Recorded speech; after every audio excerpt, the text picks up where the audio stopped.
ஒரு பாஸ்டர் அம்மா, அந்த பாஸ்டர் வந்து அவருடைய சின்ன வயதுல அந்த குழந்தை பிறந்த உடனே அவர் இறந்துருவாரு. அந்த ஊழியக்காரர் ரொம்ப நல்ல ஊழியக்காரர். இது நடந்த சம்பவம். இன்னைக்கும் அவங்க உயிரோடு இருக்கிறாங்க, 2 பேருமே உயிரோடு இருக்கிறாங்க. அப்ப அந்த தாய் வந்து அந்த கணவனார் இறந்து போன உடனே அந்த பிள்ளை வந்து நைட்டு நேரத்துல கத்துது. நைட்டு ஒரு 12 மணி அளவுல கத்துது. என்ன கத்துது அப்படின்னு சொன்னா, ஒண்ணு எங்க அப்பாவை கொடு, இல்ல ஐஸ்கிரீம் கொடு, ஒண்ணு எங்க அப்பாவை கொடு, இல்லன்னா எனக்கு ஐஸ்கிரீம் கொடு. உடனே அவங்க அம்மா சொல்லி புரிய வைக்கிறாங்க, இல்லப்பா உங்க அப்பா ஏசப்பாட்ட போயிட்டாரு, ஏசப்பாட்ட போன அப்பா நம்ம திரும்பி வரமாட்டாரு, நம்ம தான் ஏசப்பாட்ட போகணும்னு கேட்டா அந்த பிள்ளைக்கு புரியவே இல்லை. சரி பரவாயில்ல, எனக்கு டேடி வேண்டாம், எனக்கு ஐஸ்கிரீம் கொடு. எப்பா இப்ப வந்து மணி இவ்வளவு மணி ஆகுது, எந்த கடையும் திறந்திருக்காது, நம்ம போய் எந்த கடையில போய் ஐஸ்கிரீம் வாங்க முடியும், அதனால நாளைக்கு நான் உனக்கு வாங்கி தரேன். அந்த பிள்ளையை எவ்வளவோ முயற்சி எடுத்து அந்த பிள்ளையை அடக்கவே முடியல. உடனே இவங்க ரொம்ப வருத்தத்தோட, ஆண்டவரே இந்த பிள்ளையை எப்படியாவது தூங்க வச்சிருங்க ஆண்டவரே, என் சூழ்நிலை அவன் புரிஞ்சுக்க மாட்டேங்கிறான், எனக்கும் இவ்வளவு காயம் இருக்குது, நான் என்ன பதில் சொல்லுவேன், இவன் எப்படியாவது தூங்கிட்டான்னா பரவாயில்ல அப்படின்னு அவங்க ஜெபம் பண்ணிட்டு இருந்தாங்களாம். ஜெபம் பண்ணிட்டு இருக்கும்போது ஒருத்தர் கதவை தட்டினாராம். கதவை திறந்து பார்த்தா அவர் வந்து ஒரு பையில வந்து ஐஸ்கிரீம் பாக்ஸ் ஒன்று அவங்கள கையில கொடுத்தாராம்.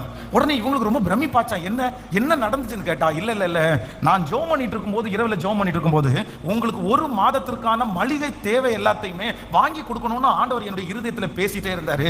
எனக்கு என்னமோ வந்து உடனே புறப்பட்டு போ அப்படின்னு தோணுச்சு. நானும் வந்து சரி உங்களுக்கு மளிகை வாங்கிடலாம் அப்படின்னு சொல்லிட்டு நிறைய கடையை தேடினேன். எல்லா மளிகை கடையும் க்ளோஸ் பண்ணி இருக்குது. ஆனா ஒரே ஒரு ஐஸ்கிரீம் பார்லர் மட்டும் திறந்துருந்துச்சு.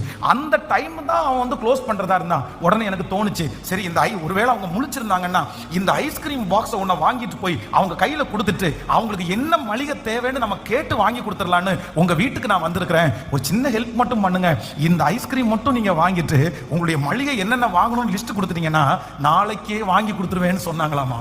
உடனே அந்த பாஸ்டர்மா சொன்னாங்களாம், எனக்கு மளிகை வாங்கி கொடுக்கறதுக்கு ஆண்டவர் உங்களை அனுப்பல, இந்த ஐஸ்கிரீம் வாங்கி கொடுக்கறதுக்காக தான் கர்த்தர் அனுப்பி இருக்கிறார். ஆமென். நமக்கு முன்பாக ஒரு தூதனை அனுப்புகிற கர்த்தர், நமக்கு முன்பாக நமக்காக யுத்தம் பண்ணுகிற கர்த்தர், நீங்கள் போகிறதற்குள்ளே அந்த காரியத்தை நமக்காக செய்கிறவர்.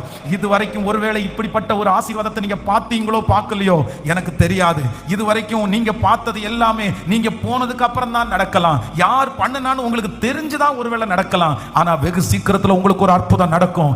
யார் பண்ணுனாங்கன்னு கூட உங்களுக்கு தெரியாது. அந்த தேவையை யார் சந்திச்சாங்கன்னு கூட உங்களுக்கு தெரியாது.